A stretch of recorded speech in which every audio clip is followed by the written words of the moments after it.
अब परमात्मा साथ साथ एक तत्वदर्शी संत की भूमिका भी करा करें, वो उनके विधान में है, उनकी लीला में है।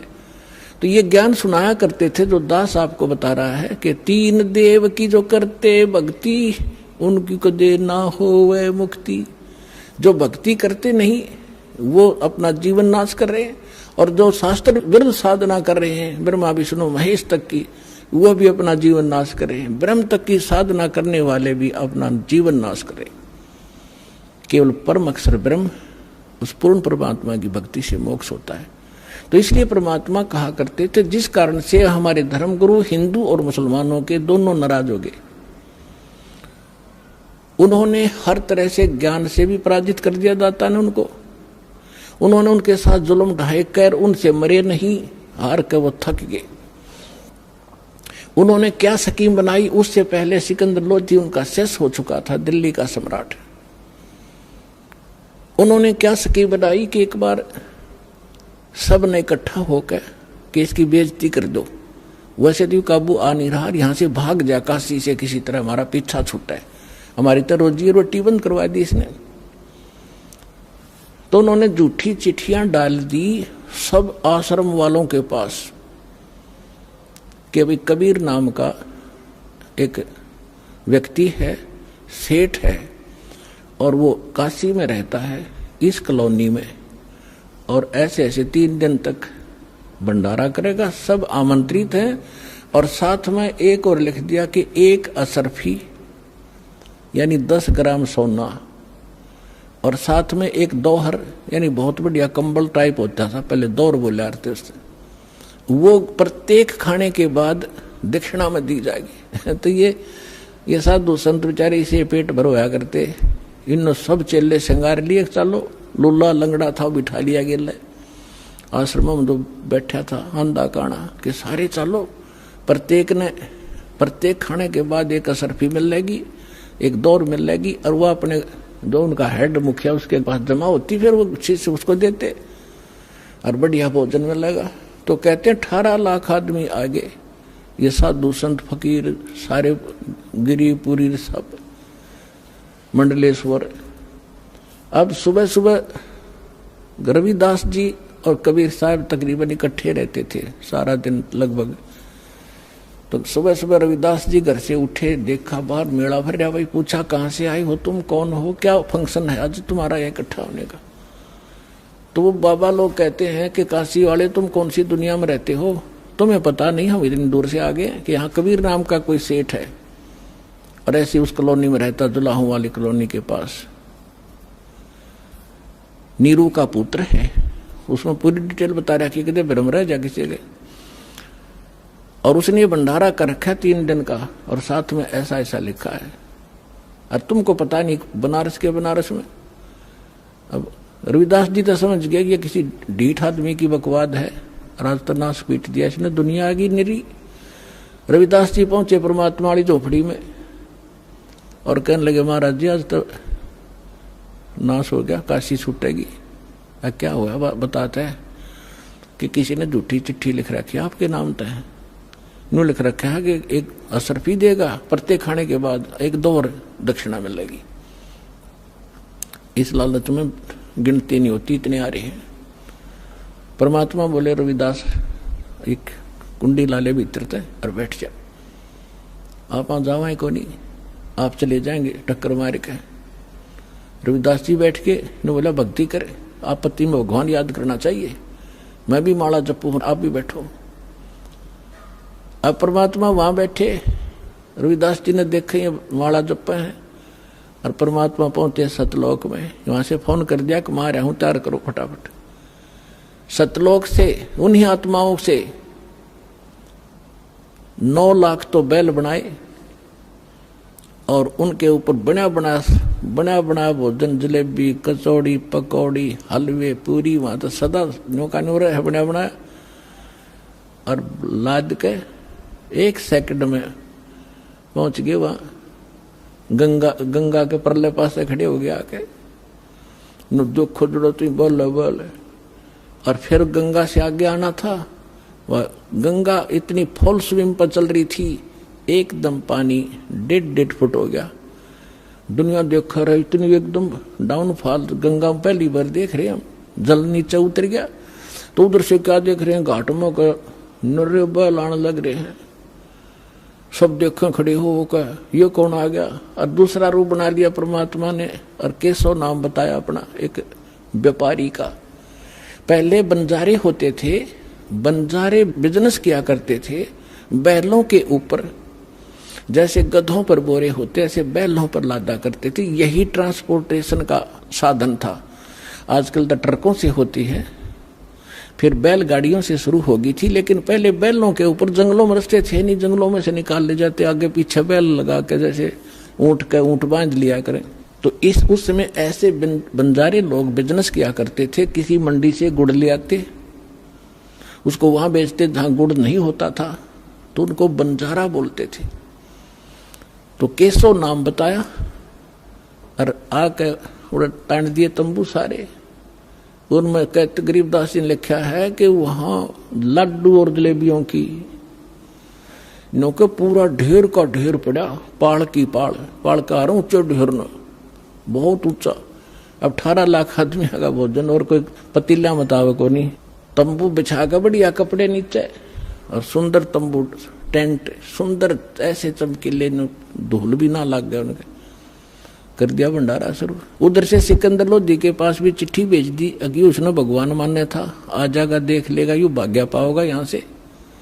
सिकंदर लोधी शेख तकी के साथ वहां आ गया, वहां देखा तो जय जयकार हो रही, भंडारा शुरू हो गया। अब शेख तकी की तमाशी मर गई, पेट पकड़ कर बैठ गया। उतने सोच कहा था कि आज पता लग जाए सिकंदर लोधी ने, इसने अल्लाह कहा करता यूं। और जब देखा कि ये भंडारा कौन कर रहा, किसी से पूछा तो पता लगा कि यहाँ केशव नाम का व्यक्ति बैठा है। न्यू कहे मैं उसका पगड़ी बदल यार हूँ, कबीर जी का पगड़ी बदल मित्र हूँ। और ये तो राजा ने जो पूछा कि आप कौन हो, कि केशव नाम है मेरा, कबीर साहब आपका क्या लगते हैं, कि मेरा मित्र है वो, पगड़ी बदल यार हूँ मैं उसका। मेरे पास भी एक चिट्ठी गई थी उनकी कि कुछ छोटा सा भंडारा करना है, कुछ सामान लेते आइएगा मित्र।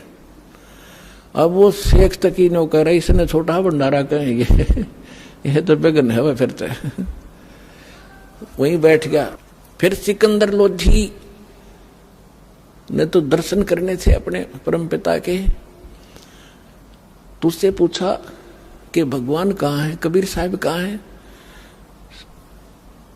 केशव से पूछा, केशव ने कहा उनका दास तो बैठा है, उनको क्या आवश्यकता आने की, मौज है, आएंगे जब आ जाएंगे, मर्जी के मालिक है वो। सिकंदर लोधी ने सोचा भाई इतनी दूर आया हूं, पहले दर्शन करूं।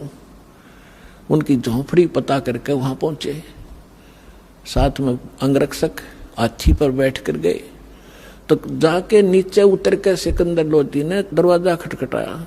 रविदास जी कहने लगे महाराज जी तो आगे दिखे, वो आगे दिखे, वहां से चलकर ढूंढ ली झोंपड़ी अपनी। कबीर साहब बोले बोला मत, पिटन दे कवाड़े ने।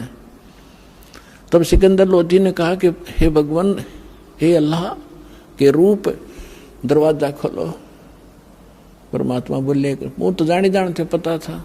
परमात्मा ने बोला कौन है भाई तू, कि मैं आपका दास हूं, सिकंदर दिल्ली से आया हूं, एक बार दरवाजा खोलो परवरदिगार। परमात्मा बोले नहीं राजन, मैं तो बस इंतजार कर रहा हूं कि कब सूर्य अस्त हो, अपने परिवार ने लेकर भागूंगा यहां से, ये मुझे जीने नहीं दे रहे।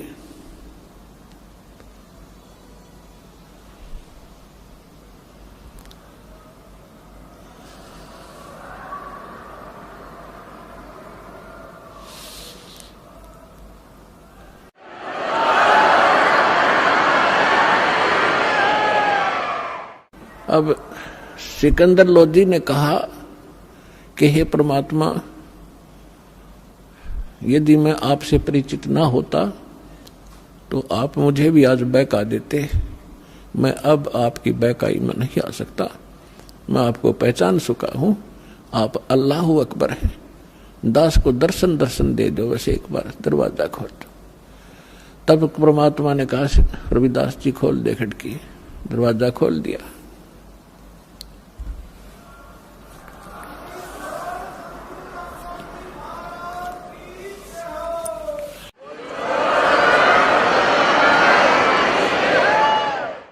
सिकंदर लोधी ने दंडवत प्रणाम किया दिल्ली के सम्राट ने और कहा, परवरदिगार आपने कैसे रंग लगा रखे हैं, आपकी जय जयकार हो रही है, ऐसा भोजन सब खा रहे हैं, कैसा भंडारा कदे देखा ना सुना।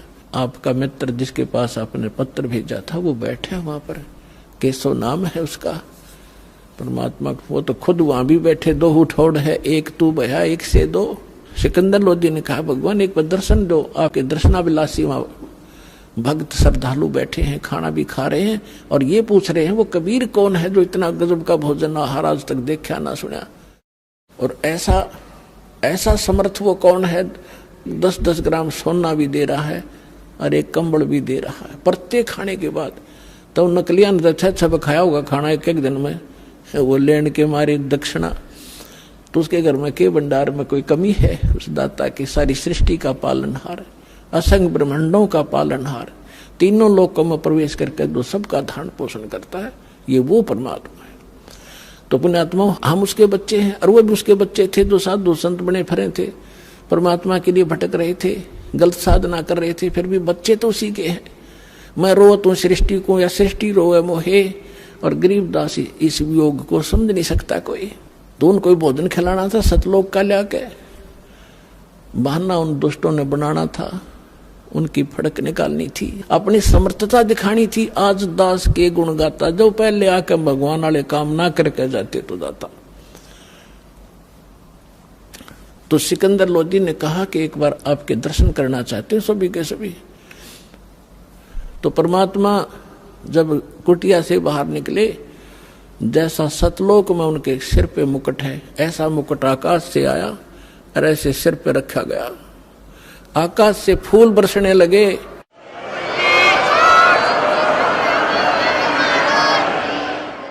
सुंदर मनोहर मुकुट पहन के परमात्मा, और ऊपर से आकाश से फूल बरसने लगे परमात्मा के ऊपर। सिकंदर लोधी ने अपने हाथी पर बैठाया, अपनी अंबारी में, साथ में रविदास जी। कबीर साहब बोले, आजा भाई मित्र तू भी। रविदास जी चंवर कर रहे थे पहले। सिकंदर लोधी ने कहा, भगत जी आप तो डेली सेवा करते हो, दास को भी दे दो। तो सिकंदर लोधी ने चंवर पकड़ा, जैसे आप देखते हो पाठ के ऊपर बच्चे करते हैं। महापुरुषों पर ऐसा ये चंवर किया जाता है।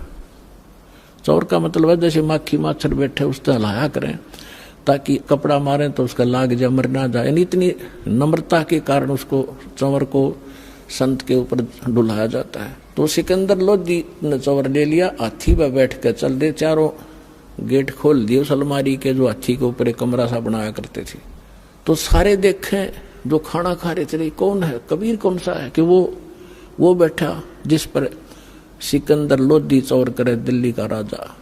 काशी की बात है ये कि यू है वो कबीर, ये है वो कबीर, सेठ कबीर। वो सेठ है दिखा जो सुंदर मन और पैर रहे ऊपर, सेठ तो वह है ही, कंगाल तो सारा संसार है उसके सामने। तो जब वहां जाकर उतर के हाथी परते, सारे मेले में घूमकर जय जयकार हो रही, जय हो कबीर की, जय हो कबीर जी की। वाह भाई सेठ बड़े मोहन भोजन कराए, बड़े ठाठ हुए, ऐसा सब जय जयकार करें, जो रोटी खाओ वे गुण गावे। फिर केशव बैठा था जिस टेंट में, वहां से एक सेवादार गया और करबद्ध होकर कहा कि महाराज आपको आपका मित्र याद कर रहा है, केशव। तो सिकंदर लोधी, रविदास जी और परमात्मा उतर के हाथी से नीचे चल पड़े। जब उस टेंट में गए, टेंट को केवल सीलिंग छोड़ दी, ऊपर कर दिया उसको ऐसे। और क्या नीचे एकदम सामने देखते देखते एक सुंदर मनोहर पलंग आया, उसके ऊपर इतने सुंदर गद्दे बिछ गए, इतने बढ़िया, उसके ऊपर एक चद्दर बिछ गई जिसके हीरे मोती लाल जड़े हुए थे। उस पर बैठ के भगवान बीच में जच गए। सामने दूसरे रूप में केशव बैठा है और एक रूप में मालिक कबीर रूप में बैठे। राजा और सब प्रजा नीचे बैठ कर सत्संग सुन रही है। कहते हैं परमात्मा ने 24 घंटे तक सत्संग सुनाया उन प्यारी आत्माओं को। अब देखो वो भटक रही थी, साधु संत बन रहे थे, और कारण के बनाया, और 3 दिन का सत्संग परमात्मा ने ढूंढा ठाया। लाखों वो भक्त जो डले ढो रहे थे परमात्मा के शिष्य हुए, और वो फिट्टे मुंह हुए जो बकवाद करें थे। बोलो सतगुरुदेव।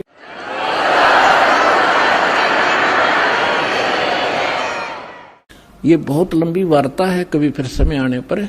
अभी तो दास आपको सदग्रंथों से ये प्रूव कर रहा था कि भगवान कौन है। जब आपको, जैसे पहले आप सेट हो रहे थे, कृष्ण जी भगवान, श्री रामचंद्र जी भगवान, शंकर जी भगवान, गणेश जी भगवान, तो आपको कोई भी किस उनकी कथा कहीं खड़ा होकर सुनावा था तो आप सारे शांत होते थे और स्वीकार होती थी, सब कुछ सही मानते थे, तो नो प्रॉब्लम थी। और जब इस दास ने यह यथार्थ कथा शुरू की तो कितना विरोध हुआ। कहते दास जान या मेरे साथ उस समय से संघर्ष करते हुए आपके भाई बहन चल रहे हैं या वो जानते हैं, आप तक हम कैसे ही संदेश को पहुंचा पाए। जेल तक जाना पड़ा, 36 मुकदमे झूठे कर रखे हमारे ऊपर, लेकिन मालिक साथ है, एक दिन सब फिट्टे मुंह हो जाएंगे और सच्चाई ऊपर आओगी।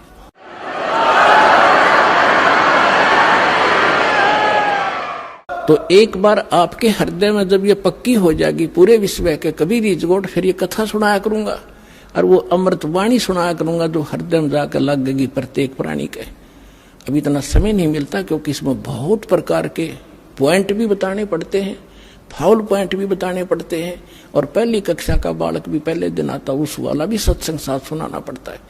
तो जिस करके ये थोड़ा सा समय कम मिलता है। फिर क्या होता है, शेख तकी कहते हैं नीच आत्मा तो नीचा भाषा रखता है। अब कई बार क्या कहते हैं, जो घना निकम्मा आदमी होता है वो किसी की बड़ाई नहीं कर सकता, नीच व्यक्ति बुराई तो कर सकता है। एक तो होता है यज्ञ जोनार, यज्ञ करते हैं जो बड़ी खुशी में, किसी का लड़का हो गया घने वर्षों के बाद, उसके कहते हैं यज्ञ करी उसने जग, और भाई दिल खोल का पैसा लाया उसके दादा ने, इतना घी और जलेबी और लड्डू सारे, उसको कहते हैं खुशी में की हुई जगजोनार। और एक होता महोत्सव, महोत्सव वो होता है जैसे किसी ने बता दिया कि तुम्हारे पिता का मर गया, दादा या पिता, उसका तुम ऐसा करना पड़ेगा, इतने कपड़े और इतने पंडित जमाने पड़ेंगे, तो उसमें वो दुखी से होकर फॉर्मेलिटी से कराया करें। 10 ब्राह्मण जमाने हैं, 10 के अंगूठे से टूटे फूटे से ला रहे कति बिल्कुल सस्ते से, उनके उतने जूते और कपड़े वो फॉर्मेलिटी करते हैं, उसको कहा कर महोत्सव, जो कति दिल तोड़ के काम कराया जा। तो यहाँ शेख तकी क्या कहता है कि इसे भंडारे हम 100 कर दें, इसने क्या नाराय कर दिया। तो इतनी जब उसने बात कही, कहते हैं पहले तो बहुत जुल्म किए थे उसने काफी वर्षों तक, वो फाइनल बकवाद थी उसकी। उस दिन वो गूंगा भी हो गया और बहरा भी हो गया वो शेख तकी। तो यहाँ गरीबदास जी कहते हैं कोई कहे जगजोनार करी और कोई कहे महोत्सा, और बड़े बड़ाई करा करें गाड़ी काटे ओछा। तो उस समय परमात्मा ने कहा कि भाई ठीक है केशव, धन्यवाद आपका, आपने मेरी इज्जत रखी। केशव कहते हैं हे भगवान शर्मिंदा ना करो, आप तो सारी सृष्टि के पालनहार हो, ये जनता के समझे तो बालक है, इनका बुद्धि को नहीं जो आपने पहचान ले।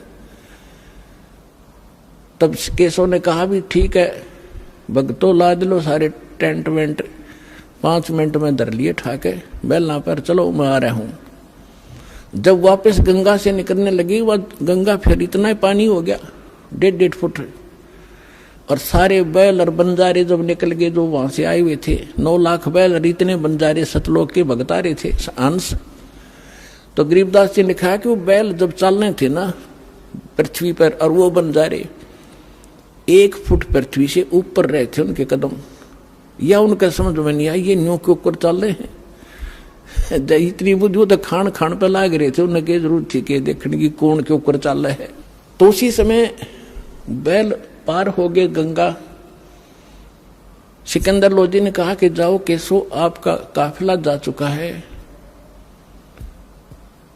दूर जा लिया होगा। न्यू खड़े होकर देखा पटरी पर चढ़ के, वहां कोई परले पार कोई बैल नहीं, कोई बंजारा नहीं। तो सब असमंजस में हो गया सिकंदर लोधी की, कहाँ गए वो सारे, तो 9 लाख बैल कोई नूता नहीं कि थे कुण में वृक्ष के आड़ में छप जाएंगे, वो तो पूरे कई किलोमीटर तक दिखाई देने थे। इतना सोच ही रहा था तो कबीर साहब कहने लगे चले गए जहां से आए थे। उधर से वो केसो उनके सामने दूसरा रूप परमात्मा के अंदर समा गया, एक कबीर साहब रह गए। बोलो सतगुरुदेव।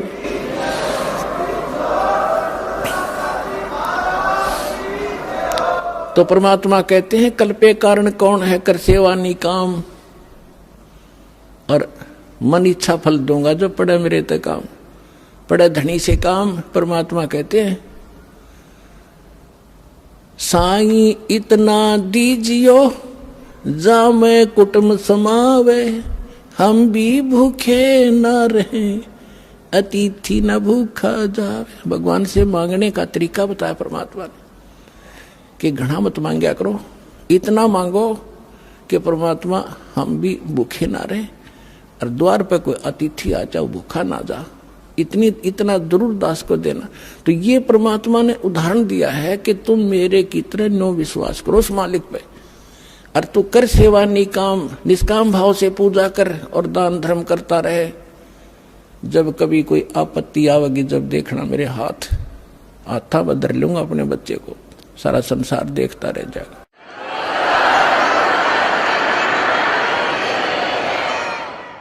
अब आपको कुछ भक्तों के यहां जो मालिक ने रहम बख्शे हैं वो सुना करो, आपकी आत्मा गदगद होगी, आपको विश्वास होगा। यहाँ कोई किसी को मजबूर नहीं, सब इच्छा से अपना इंटरव्यू देते हैं और आधी बात तो कहने भी ना मिलते, कैमरे के सामने आके इतने सुख दे रखे उनको। अब सुनिएगा उनके अनुभव। नमस्कार सर। साहेब क्या शुभ नाम है जी आप जी का? गोपाल दास मणिपुरी, ग्राम भनोरा, जिला बेमेतरा, छत्तीसगढ़। सर क्या काम करते हैं आप? खेती किसानी करते हैं। सर परम संत सतगुरु रामपाल जी महाराज से नाम उपदेश लेने से पहले आप कौन सी भक्ति करते थे? ऐसे तो मैं अपने जन्म कबीर पंथ ही घर में हुआ है, और मैं दामा खेड़ा हनुमाई धर्मदास का वंश आचार्य प्रकाश मुनि के अंदर था, परंतु मेरा मन शांति नहीं था। हमारे घर में कबीर साहब के नाम से चौका हर साल हर वर्ष होता था। हमारे घर में बहुत दुख पहुंचा, छोटे छोटे थे तब से हमारा माता पिता बहुत दुख उठाते थे। कभी हमारे जानवर मर जाते थे, कभी हमारे बहन गुजर जाते थे, फिर भी हमें शांति नहीं मिला, और फिर भी प्रकाश मुनि को मानते रहे, सत्यनाम सत्यनाम कहते रहे, लेकिन गुरु भी बनाया। वो गुरु ने नहीं पहचान किए, जैसे पूर्ण परमात्मा सदगुरु संत रामपाल जी महाराज बताते हैं। सर जो आप दामा खेड़ा से बता रहे हैं आप जुड़े हुए थे प्रकाश मुनि नाम साहिब जी से, आपने नाम उपदेश ले रखा था, तो वो क्या भक्ति बताते थे आपको? जैसे प्रकाश मुनि से नाम साहब का जो पंजा अधिकारी महंत था, उससे मैं दीक्षा लिया था। हड़वा का महंत मोहन दास जी महंत, उसने जब गुरु दीक्षा किया तो बोला कि सत सुकृत आदि अजर अमर, यही नाम जीवन सो काम, खोलो कुंजी खोलो कपाट, पांच छिले मुल्क की धार, धर्मराज अजर मुख खोला, यही नाम दिया था। फिर सर आप परम संत सतगुरु रामपाल जी महाराज की शरण में कैसे आए? क्या है, मैं बचपन से थोड़े से सतगुरु कबीर साहब का वाणी वचन सुनता था, अपने घर में साधु संत आते थे उसके द्वारा सुना था, और उसको सुनकर छोटी छोटी पुस्तक भजन गाया करता था। धीरे धीरे मैंने रामचरितमानस में जाकर एक वक्ता के रूप में बैठा, और वक्ता करते करते ग्रंथ में अनुराग सागर का प्रचार में लग गया। उसके बाद तो भी से मेरा मन संतुष्ट नहीं हुआ, फिर दूसरा गुरु किया। उस गुरु का नाम था चतुरदास मानिकपुरी महंत, बेमेतरा के पास अतरिया गांव का। उसने मुझे 5 नाम दिया, उस नाम का मैंने जाप किया। उस नाम में था ओहम सोहम कोहम पोहम जोहम, इस नाम का मैं भक्ति करते था। फिर भी उसके बाद मेरे जीजा ने बोला कि आप वक्ता बन बैठे हो, लेकिन आपको गुरु का आशीर्वाद नहीं है। फिर मुझे झटका पहुंचा, और उसने बोला कि आप साधना चैनल पे, ये 2010 की बात है, साधना चैनल पे आप देखना कि वहाँ 8 बजे सदगुरु रामपाल जी महाराज के रूप में एक संत आता है और वो प्रमाणित कर कर पूरे सारे ग्रंथ का प्रमाण दिखाता है। जब मैं देखा उसी दिन मेरा आत्मा को पूरा शांति हुआ कि यही है संत जो मैं बचपन से खोज रहा था।